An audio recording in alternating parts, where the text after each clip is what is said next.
안녕하세요. 오늘도 사연살롱을 찾아주셔서 감사합니다. 저는 남편을 일찍 잃었어요. 아마 제 딸아이도 아빠의 장례식은 기억하고 있을 것입니다. 당시 저는 충격에 어찌할 바를 모르고 몸도 가누지 못하고 있었고 정신이 반쯤 나간 채 있었어요. 어린 외동딸은 낯선 사람들이 무서운지 엄마 하며 저를 찾고 있었고요. 엄마 여기 있어, 정이야. 엄마, 아빠는 어딨어? 딸아이는 장례식 내내 아빠를 많이도 찾았어요. 아빠가 없으니 허전하고 이상한지 유독 칭얼거리더라고요. 저는 그런 딸을 어떻게 달래어야 할지 그저 안고 있다가 내려놓다가를 반복했습니다. 저랑 남편은 거의 살아온 세월 전체를 함께한 사람이나 다름없었어요. 남편은 제게 내 머리 위로 떨어지는 굳은 비를 대신 맞아주던 사람이었고 힘든 사회생활 동안 든든하게 옆을 지켜주던 사람이었습니다. 어린 시절 같은 고향에서 자고 나라 다시 서울의 한 직장에서 만나 지내기까지 그 오랜 시간을 함께 보내고 마음이 맞아 결혼까지 함께한 사람이었어요. 그런 사람이 한순간에 사라진 건 견딜 수 없는 상실감이었어요. 어떻게 극복해야 할지, 아니 극복할 수는 있을지조차 알 수 없는 상실감이었죠. 엄마, 나 배고파. 집에 먹을 거 없나? 있을 텐데. 아마 딸아이가 아니라면 남편 따라 세상을 등질 나쁜 생각도 했을 겁니다. 제게 밥을 찾는 딸아이가 있었기에 저는 조금씩 현실이란 땅에 발을 디딜 수 있었어요. 남편을 쏙 빼닮은 우리 아이가 있었기 때문에 살아갈 힘이 생긴 거죠. 하지만 인생의 불운은 함께 들어온다고 했던가요? 설상가상이란 말이 여기 있더군요. 남편을 보낸 지 얼마 되지 않아 저는 또 다른 차가운 현실을 맞이하게 되었습니다. 바로 직장에서 정리해고가 진행되면서 저도 잘려나가게 된 거예요. 거기다 친정 엄마까지 아프시게 되면서 아이를 돌봐주시지 못하게 되었고 거액의 수술비까지 필요하게 되었어요. 당장 살아가기도 퍽퍽한 현실에 엄마까지 아프시니 정말 정신을 놓을 것 같더군요. 너무 막막해서 앞이 보이지 않았어요. 그럼에도 불구하고 일단 딸을 품고 살아야만 했습니다. 어차피 경력도 단절되어 제가 일할 수 있는 곳은 많지 않았어요. 그래서 근처 동네 식당을 찾아 일을 하기 시작했는데 처음 해보는 식당 일이라 서툴기도 하고 절로 신음소리가 나올 만큼 힘들기도 했지만 그래도 오늘 한 끼 굶지 않을 수 있다는 거에 더 감사했던 것 같아요. 물론 어린 딸아이와 곰팡이 핀 꿉꿉한 단칸방에서 단 둘이 생계를 꾸려나가는 건 몸이 힘든 것보다는 한창 이것저것 배우고 뛰어놀아야 할 나이에 딸아이에게 무척이나 미안한 일이었기에 울컥하던 순간들도 많았어요. 하지만 제가 고생하는 걸 알았던 건지 그 어린 딸이 아장아장 걸어와 고사리 같은 손으로 안마를 해줄 때마다 잘 살아야 한다고, 그래야 죽어서도 내 남편에게 떳떳할 수 있는 거라고 생각하며 살았어요. 그리고 우리 딸은 저에게 그러더군요. 자기가 나중에 커서 엄마에게 효도를 하겠다고. 말도 잘 못하는 어린애가 그런 단어는 어디서 배운 건지. 아유, 우리 딸 기특하기도 해라. 알겠어. 엄마도 우리 정이 보고 열심히 살게. 고마워, 정이야. 저는 그렇게 말하며 딸애를 꼭 끌어안았죠. 그러다 친정 엄마의 도움으로 김밥집을 하나 차리게 되었는데요. 사실 이 김밥집도 엄마가 빚을 내어 차려주신 거나 다름없었어요. 엄마도 딸 사는 게 마음에 걸리셨는지 대출을 끌어모아 해주신 가게라. 더더욱 제가 이 가게를 잘 끌어가야겠다는 생각을 했는데요. 하지만 바람과 달리 외진 곳에 있어 그런지 손님들이 잘 모이지 않았어요. 기껏해야 김밥 몇 줄 팔고 집에 가야 하는 날이 허다했죠. 그래서 불안감에 아직 6살밖에 안 된 어린 딸을 안고 손가락 쪽쪽 빨며 힘든 시기를 보내야 했죠. 그러던 중 그 힘든 시기에 동지 같은 동생을 알게 되었는데요. 순이는 빚을 내어 연 김밥집 위층에 사는 아이 엄마였어요. 순이를 처음 본 건 김밥집 앞에서였죠. 갓난아기를 등에 업고 왔는데 아기가 배가 고픈지 늘 칭얼거리곤 했습니다. 윗집 여자는 울지마 울지마 하며 달래고 있었고요. 그 모습을 매일 보다 보니 어느 날은 너무 안 됐더라고요. 그래서 제가 아이 엄마를 불러 오뎅 국물과 김밥 2줄을 넉넉히 썰어주었어요. 저 돈 없는데요. 이거는 돈 바꿔주는 거 아니에요. 애기 엄마가 윗집 사는데 제대로 인사도 못한 것 같아서요. 고맙습니다. 정말 고맙습니다. 혹여나 미안해할까봐 둘러댄 말이었지만 아이 엄마는 그걸 아는지 연신 고맙다고 하더니 허겁지겁 먹기 시작하더라고요. 얼마나 굶었던 건지 목이 막힐 정도로 김밥을 입안으로 구겨 넣는데 그 모습이 너무 안 돼 보였어요. 그래서 슬쩍 남편은 있는지 물어보았는데 갑자기 먹던 젓가락을 내려놓더니 아무 말도 하지 못하더군요. 그때 저는 순이가 저와 비슷한 처지라는 걸 알았습니다. 왜인지 모르겠지만 남편이 없는 같은 처지라 그런지 더 정이 가고 안쓰러워 가게에서 김밥이 남을 때 혹은 아이 엄마가 배고파 보일 땐 얼른 앉혀서 한입 하라고 불렀어요. 애기 엄마, 나 이거 김밥이 남아서 그래요. 얼른 먹어요. 오늘 못 팔아서 어차피 다 버려야 하거든. 아, 주시니까 매번 감사하긴 한데 제가 보답할 게 없어서요. 아, 보답은 무슨. 어차피 버릴 거 주는 건데 얼른 한술 떠요. 오늘 밥 못 먹었죠? 처음엔 그런 호의마저 부담스러웠는지 윗집 여자는 손사래를 쳤지만 제가 억지로라도 떠밀며 나도 남편이 없다고 하자 그제야 조금 제 눈을 쳐다보더라고요. 그때 슬그머니 한번 물어봤어요. 애 키우기 힘들죠? 나도 우리 정이 어렸을 때 남편이 떠나서 고생 많이 했어요. 저 물어보기 힘든 얘기지만 어쩌다 혼자 애를 키우게 된 거예요? 대답하기 싫으면 안 해도 돼요. 남편이 도망갔어요. 시까지 올리기로 한 사이였는데 어느 날 갑자기. 아, 그렇게 됐구나. 아직 마음의 상처가 다 아물지 않았는지 윗집 여자는 말을 잇지 못하고 고개를 떨구더군요. 그리고 그렇게 이야기를 나누다 보니 우린 금방 더 마음이 통하게 되었어요. 왜 그런 사이 있잖아요. 안지 얼마 안 되었지만 꼭 오래전부터 알고 있었던 것 같은 사이. 저랑 순이가 딱 그랬어요. 분명 고향은 다른데 마치 고향 친구 만난 것처럼 편하고 푸근했던 것 같아요. 순이와 저는 그 이후로 서로 자주 왕래하며 지냈어요. 순이는 집에서 아기를 돌보며 할 수 있는 작은 부업거리를 하게 되었는데 덕분에 벌이가 생겼다며 무척이나 좋아했어요.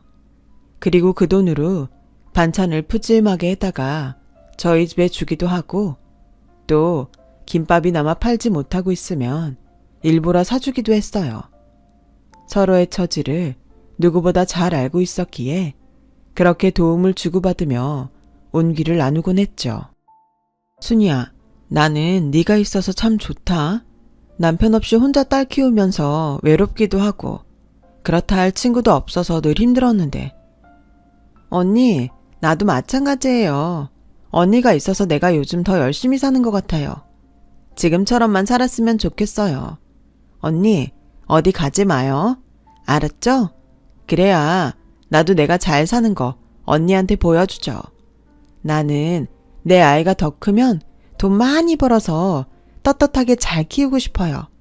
애가 하고 싶은 거 다 해주고 싶고요. 미혼모여도 애 잘 키울 수 있다는 거 보여주고도 싶고. 그럼 할 수 있을 거야. 순이 너 같은 엄마가 어딨다고. 잘하고 있어 지금도.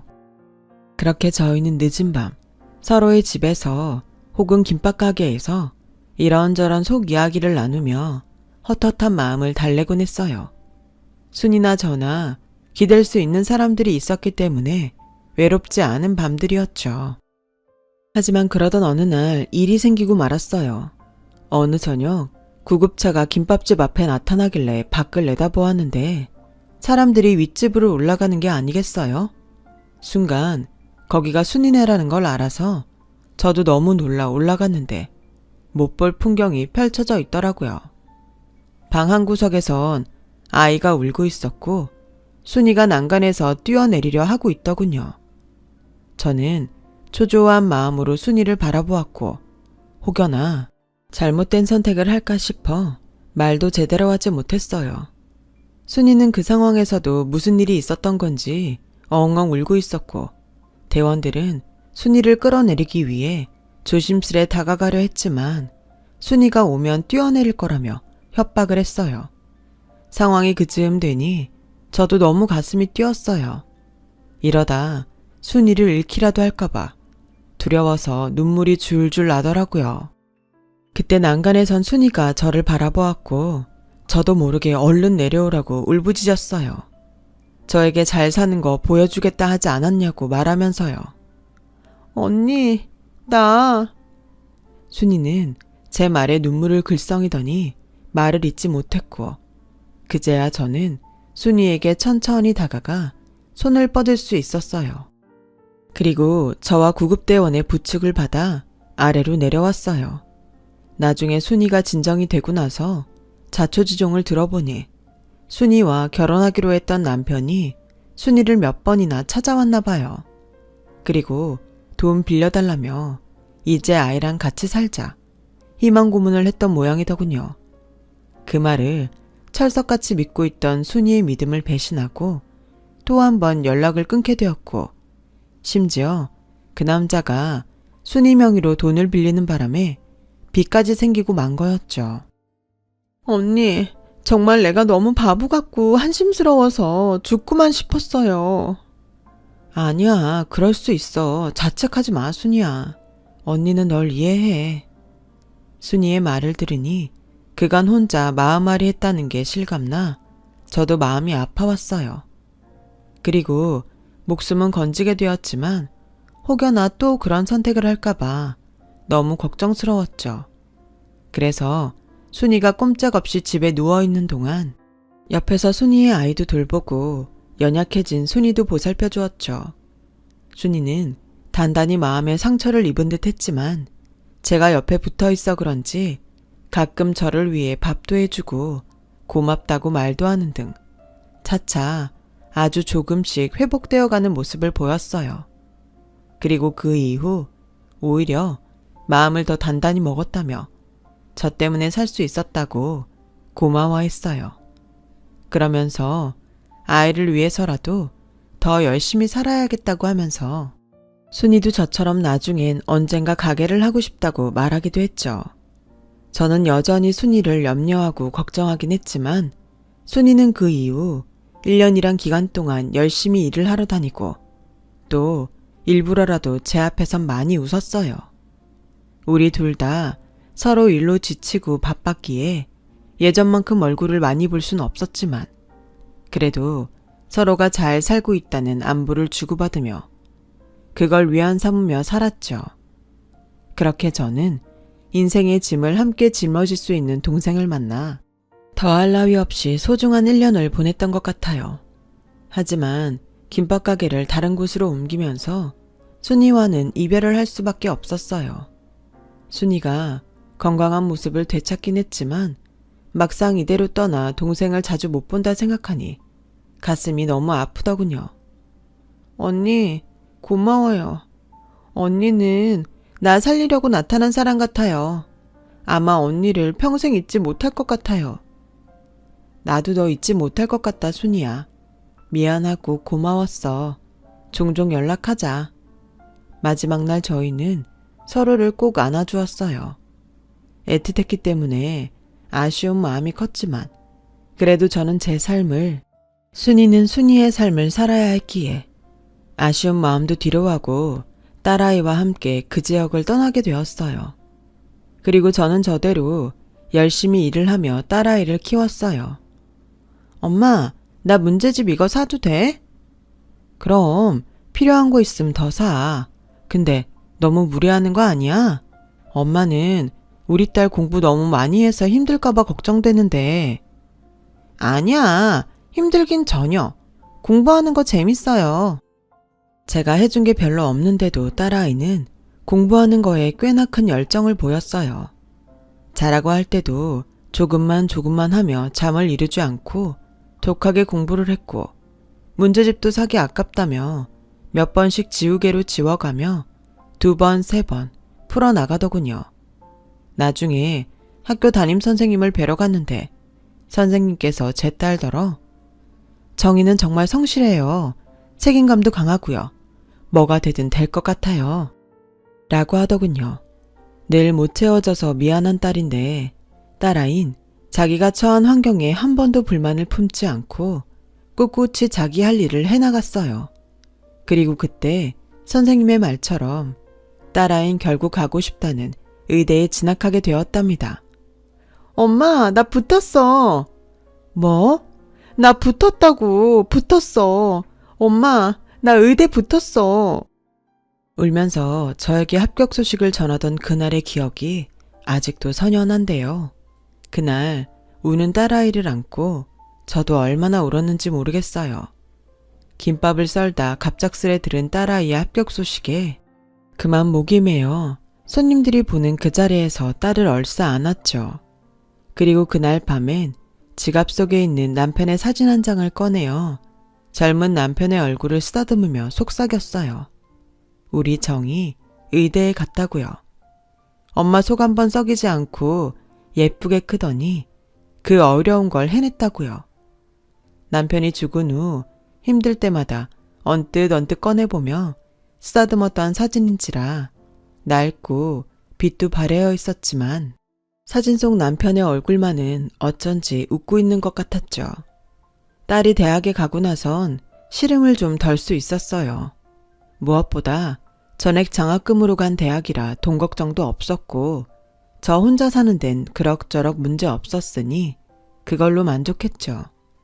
분명 고단하고 힘든 삶이었는데 몇 년의 시간이 지나고 나니 그조차 별거 아니라고 느껴질 만큼 마음이 여유롭고 편안했어요. 다만 5년 전부터 한 가지 걱정거리가 생겼는데요. 내 조급함이 문제라는 걸 알면서도 부모인지라 걱정은 되더라고요. 바로 딸아이의 혼사 문제였어요. 부족한 게 없는 딸인데 딸은 남자친구는커녕 연애한다는 이야기를 한 적이 한 번도 없었거든요. 워낙 신중한 성격의 아이라 연애를 할 때도 그런가 싶었는데 딸도 저도 나이가 들어가니 괜스레 불안해졌어요. 30이 넘어가는데 이러다 정말 결혼 못하는 게 아닌가 싶고. 우리 딸 정말 남자친구 없어? 엄마, 아직은 결혼 생각이 없어. 나는 일하는 게 더 좋아. 결혼은 인연이 있으면 하겠지. 언젠가는 나에게 숨기나 싶어 조심스레 물었는데도 딸아이는 이렇게 대답할 뿐이었어요. 뭐든 묻어내서 좋았던 딸이지만 이때는 답답했습니다. 내가 나서서 선자리라도 알아봐야 한다는 생각에 아는 지인들에게 전화를 돌리기까지 했죠. 그래도 마음을 비우고 기다려보자는 심정으로 몇 년을 보내던 어느 날 딸아이가 나서서 먼저 제게 소개시켜주고 싶은 남자가 있다고 하더군요. 그것도 결혼할 남자라면서 말이에요. 정말? 그게 정말이니? 좋은 사람이라서 엄마한테 제일 먼저 보여주고 싶어. 나랑 같은 의사이고 나보다 나이는 5살 어려. 저는 금방 얼굴에 화색이 돌았고 곧바로 얼굴을 보고 싶다며 딸아이를 재촉하고 말았어요. 아니나 다를까 딸아이는 날짜를 잡았고 정확히 일주일 후 예비사위를 제 앞에 데리고 들어왔어요. 세상에 이런 순간이 찾아오다니 꿈만 같았어요. 사람은 한 번의 첫인상으로 모든 걸 다 알 수 없다 하지만 얼굴도 멀끔하고 번듯해 보이는데 우리 딸이 고른 남자니 당연히 괜찮은 남자겠거니 하는 확신이 대번에 들더라고요. 그날 내내 예비사위는 저를 꼬박꼬박 장모님이라 하며 아주 정중하게 대했어요. 장모님께서 무척 고생하시며 키우셨다고 들었어요. 나는 그냥 일만 했어요. 얘한테 뭐 더 해주고 싶어도 제대로 해준 것도 없고 다행히 애가 알아서 잘 커졌어요. 네. 저도 그래서 장모님이 무척 궁금하기도 하고 한편으론 존경스럽기도 했어요.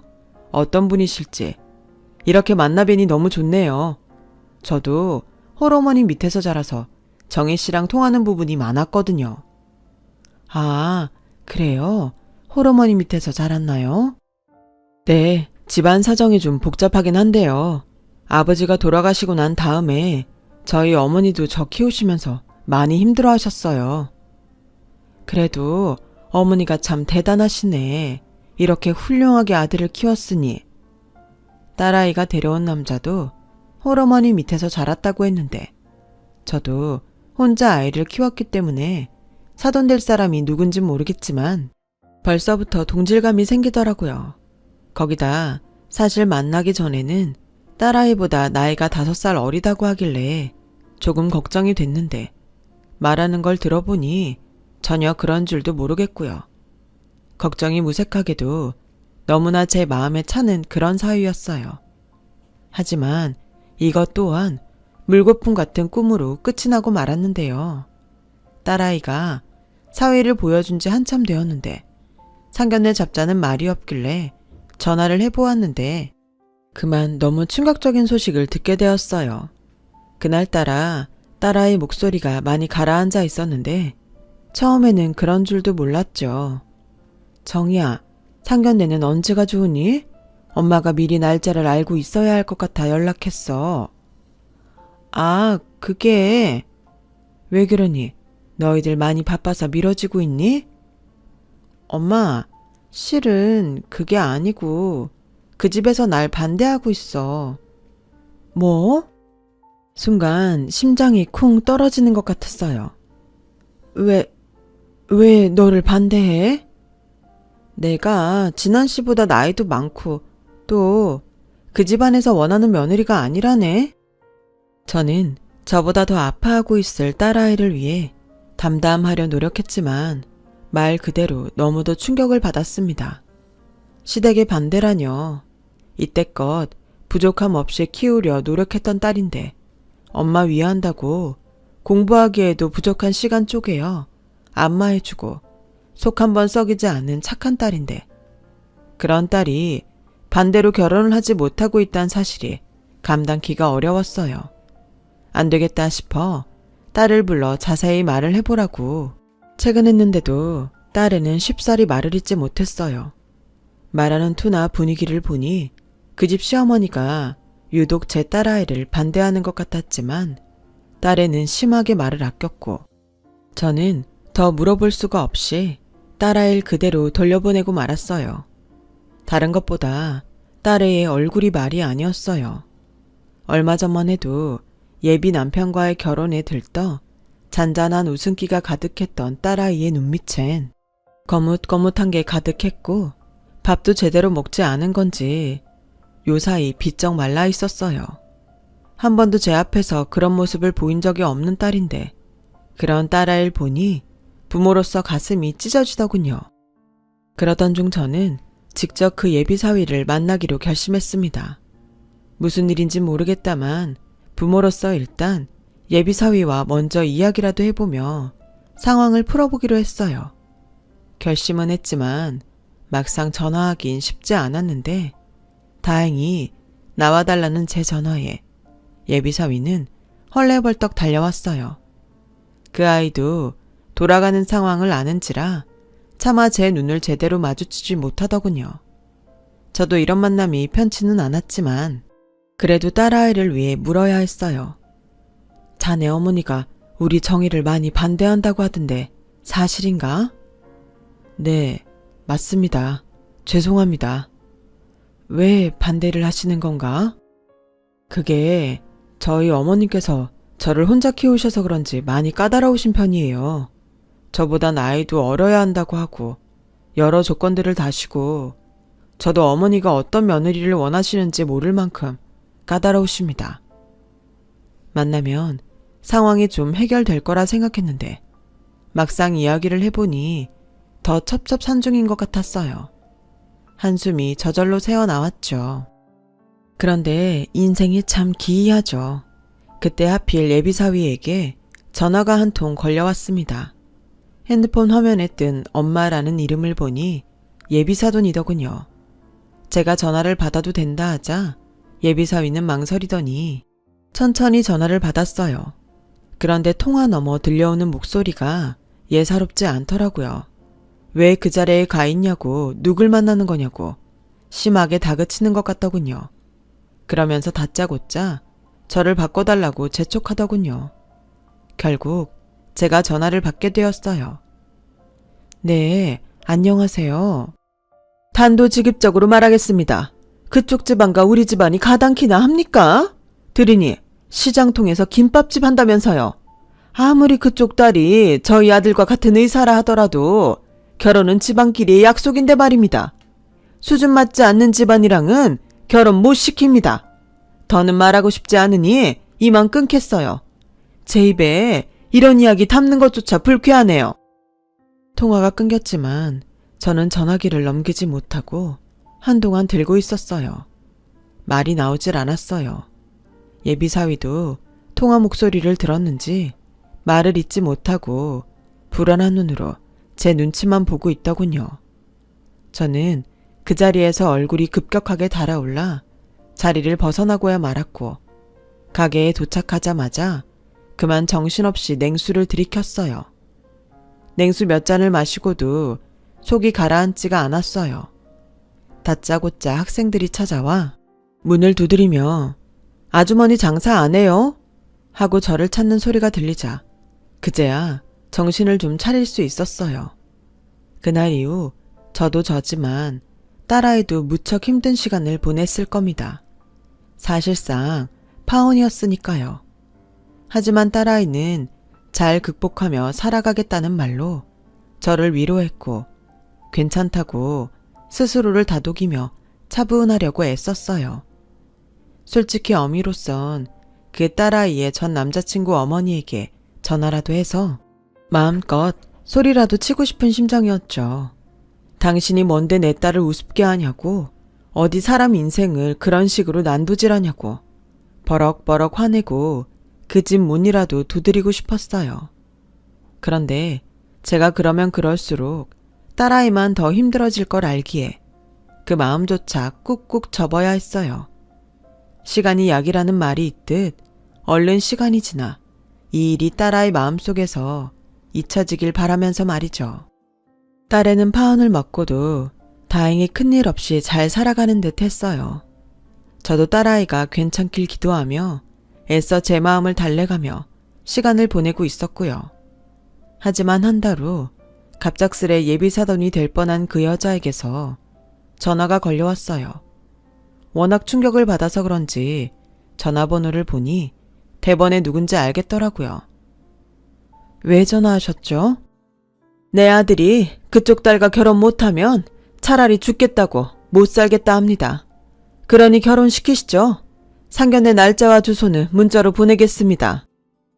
제겐 뭐라 답할 기회도 주지 않고 그리 차가운 말로 전화를 끊는데 어처구니가 없었지만 이쯤 되니 저도 얼굴은 보고 싶더군요. 얼굴 보고 제 할 말도 하고 싶었습니다. 당신 집안이 얼마나 잘났건 간에 내 딸에게 상처 줄 권리는 없다고. 그렇게 저도 한판 붙어보자는 심정으로 상견례장에 들어선 것 같아요. 하지만 그 교양 없는 여자가 상견례장에 들어선 순간 그만 저는 숨을 쉴 수가 없었어요. 미정 언니? 너 순이? 그 여자도 놀라고 저도 놀라고 말았습니다. 그 여자는 바로 제가 김밥집을 운영했을 때 아이 업고 오던 그 순이었어요. 언니를 여기서 만나다니? 엄마, 어머님을 알아요? 사위도 그렇고 제 딸아이도 모두 놀라움을 감추지 못하고 무슨 일이냐며 물었습니다. 저는 너무 놀라 아이들이 물으면 답도 하지 못하고 어버버거렸죠. 그때 순이의 눈가에 눈물이 그럭 맺히더니 제 손을 잡고 그대로 무릎을 꿇은 자세가 되어 하염없이 울기 시작했어요. 마치 울부짖는 것 같은 울음에 아이들은 모두 당황스러워했고 저조차 이 상황을 어찌 받아들여야 할지 몰라 얼떨떨해졌어요. 그러다 저는 이내 숨을 고르고 순이를 일으켜 세우려 했어요. 그랬더니 순이는 울음을 겨우 삼키며 제게 그러더군요. 언니, 내가 언니 딸인지도 모르고 반대한다고 꼴값을 떨었어요. 미안해요, 언니. 내가 올챙일적 생각 못하고 언니가 나한테 그리 따뜻하게 대해준 사람인데 그 은혜를 미처 모르고 큰 실수를 할 뻔했어요. 언니, 나도 내가 왜 그랬는지 모르겠어요. 언니, 미안해요. 말로 다 못할 정도로 미안해요. 순이의 사과는 계속되었어요. 제가 일어서라 했지만 말을 듣지 않고 계속해서 이었어요. 며느라가야 미안하다. 나 네 엄마 때문에 살 수 있었다. 죽으려는 날 붙잡아준 것도 내 엄마고 나 이날 이때껏 살게 해준 사람이 네 엄마야. 내가 그걸 몰라보고 너를 문전박대하고 말았구나. 아가, 상처 많이 받았지? 정말 미안하구나. 내 경망스러운 말과 행동이 너무도 후회스럽다. 언니, 내가 내 아들이 너무 귀해서 아들에게 너무 집착해서 번번이 다 퇴짜를 놓았어요. 내 아들 혼사기를 내가 막을 뻔했네요. 순이는 그 다음 말도 못할 정도로 꺽꺽대며 울었고 저는 그 자리에서 천천히 순이를 일으켜 세워주었습니다. 그리고 일단은 어리둥절해야 하는 아이들을 보내고 난 후 순이를 달래며 진정을 시켰죠. 순이와 찬찬히 이야기를 해보니 왜 그런 행동을 했는지 그 이유를 조금은 알 것 같았어요. 알고 보니 순이는 제가 그 동네에서 떠나고 난 후 좋은 남편과 결혼도 하고 사업도 잘 일구어서 어느 정도 넉넉해졌지만 어느 날 갑자기 남편을 사고로 떠나보냈다 해요. 그리고선 남편을 잃고 난 우울증으로 꽤 고생을 했다고 하더군요. 그런데 자기도 모르게 그 우울함과 허전함을 아들에게 집착하고 사랑을 퍼부으며 해소했다고 합니다. 자기도 왜 그렇게까지 집착했는지 모르겠지만 어쩌면 아들이 자기를 떠나지 않고 평생 자기 옆에서 살길 바란 것 같다고요. 그리고 이제야 자신이 무얼 잘못했는지 알았다며 저에게 사죄를 하더라고요. 순이가 저희 딸과 저에게 상처를 준 건 분명했어요. 저는 순이의 사죄가 진심인 걸 느꼈고 그랬기에 마냥 비난만을 할 수는 없겠더라고요. 또 아이들은 그 누구보다 서로를 원하고 있으니 아이들의 혼사를 추진하는 게 먼저였어요. 그래서 일단 저도 마음을 가라앉히고 순이에게 우리 얘기는 다음에 하자 미뤄두곤 아이들 결혼부터 서둘러 진행시켰죠. 두 아이의 결혼은 순탄하게 진행될 수 있었어요. 딸아이는 예쁜 신부가 되어 버진로드를 걸었고 저에겐 장모님 하며 저를 찾아오는 다정한 사위가 생겼죠. 순이는 그 이후로도 아이들이 결혼한 후에도 저를 찾아와 용서를 빌었어요. 언니, 내가 미안해요. 나 한 번만 용서해 주세요. 그래, 알겠어. 이제 그만 일어나 순이야. 저에게 찾아와 애걸복걸하는 순이를 보니 저도 저절로 마음이 풀렸고 어느덧 순이를 진심으로 용서하게 됐어요. 지금 저에게 생긴 가장 좋은 변화는 사돈과 둘도 없는 친구가 되었다는 것일 겁니다. 사돈은 같이 늙어가는 처지에 친구 하나 없다며 저에게 간식거리도 사들고 오고 저에게 안부 전화를 합니다. 순이는 저희 딸에게도 마치 자기 딸처럼 너무나 잘해주는데요. 최근엔 제 딸이 저희 집 근처로 집을 옮기고 싶다 하길래 사위 불편하다고 뜯어 말렸더니 순이가 친정 근처에 살면 마음도 편안하고 좋을 거라며 저희 집 근처에 좋은 집을 한 채 해주더라고요. 언니, 이렇게라도 해야 내 마음이 편해요. 하면서 말이죠. 저도 처음엔 순이가 믿기도 하고 어떻게 이런 인연으로 만났나 싶어 혼란스럽기도 했지만 이제 그런 마음보다는 그저 같이 늙어가는 처지에 좋은 동생이 생긴 것 같아 마음이 푸근할 따름이에요. 순이는 요즘 새 사람이 된 것 같다며 저에게 이런 말을 하곤 해요. 언니 덕분에 큰 깨달음 얻었어요. 나 언니 없었다면 계속 아들에게 헛된 집착만 하고 살았을 거예요. 근데 언니 만나고 나서 나를 다시 돌아보게 됐지 뭐예요. 이제부터라도 내가 잘할게요, 언니. 아무리 좋은 사람일지라도 누구에게나 그렇듯 결점 하나씩은 있겠죠. 다만 그 결점이 어떤 인생의 상흔으로 만들어진 것이라면 그걸 두고 마냥 비난할 수는 없는 노릇 같아요. 저도 순이도 곱지 않은 인생을 산 사람들이라 상흔도 많고 응어리도 많은 사람들이지만 젊은 날 그래서 서로를 이해하고 보듬어 주었던 것처럼 앞으로도 그러며 살아나가도록 하겠습니다. 여러분의 앞날에도 부디 함께할 수 있는 소중한 인연들이 많기를 바랍니다. 여러분, 사연 댓글에 응원과 현명한 조언 부탁드려요. 좋아요와 구독은 저에게 큰 힘이 됩니다. 오늘도 좋은 일 가득하세요.